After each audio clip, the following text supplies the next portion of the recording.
So the next section of this course is called Resolve Sticking Points, and it was formerly called Resolve Points of Friction. So the cards have been changed. Could you walk us through what's been changed on the cards? There haven't been major changes to the cards. I know the cards are central to people who facilitate this, and so they have questions about them, but there haven't been, facilitators, many differences there. We've changed the name, of course, from Points of Friction cards to Sticking Point cards to match the book, and the order's been changed. They've been put into alphabetical order, unlike the random order we had before, because that's how the editor of the book set them up. And we've made minor changes to the content of the cards in order to match the wording and some of the tweaks we've made based on the more recent research. So we've changed some of the wording, but only on about half of the cards. And now they match exactly what's there in the summary of each of the Sticking Point chapters at the end of the book. So matching the cards to the book, which, by the way, congratulations on your book.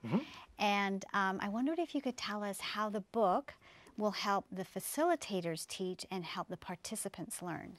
Well, it's great for helping participants because now that it's bundled with the workshop, the participants can go into more depth.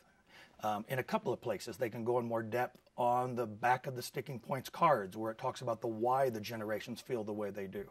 And facilitators, it will help you because facilitators have been asking, where do we get background information on this? What do we read? And we've had to give them 4 or 5 different books or studies, and now it's all in one place. So that's one of the goals we had, is to get a book that supported the course that will help you, so you have a primary place to focus in getting background information.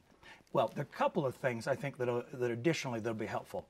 There are practical answers in the book. So when a participant says, where do I get an example of an organization coming up with a coaching program and communicating well and giving feedback well? Well, there are examples of tools and organizations that do that.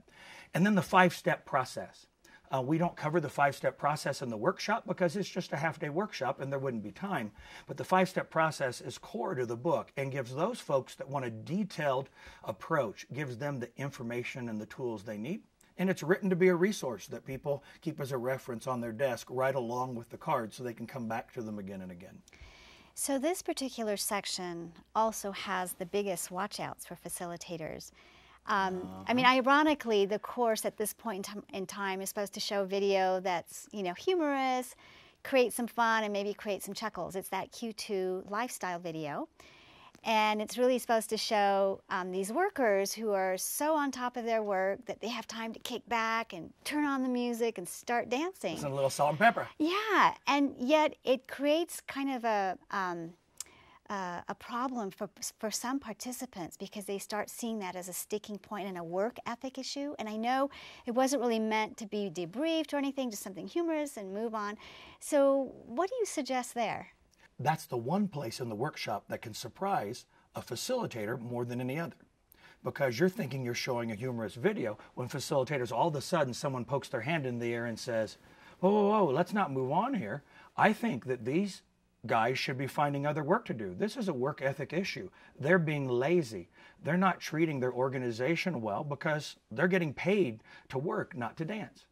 And so some groups won't move on, even when the facilitator guide says, mention it, and then move to the Sticking Points Navigator tool. Well, we've created a FAQ number 9 to walk you through how you can deal with it. Just a couple of highlights. Don't show the video if you know your organization may get stuck with it.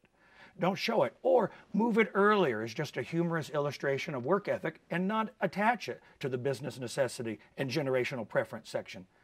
And finally, we've given you a step-by-step process if you want to lead your group through it, where you can literally write on flip charts a summary of the process of the workshop and then give them a chance to talk it through, lead them through those generational differences. It can be a great way for them to actually experience it, what we're teaching, rather than just learn the content.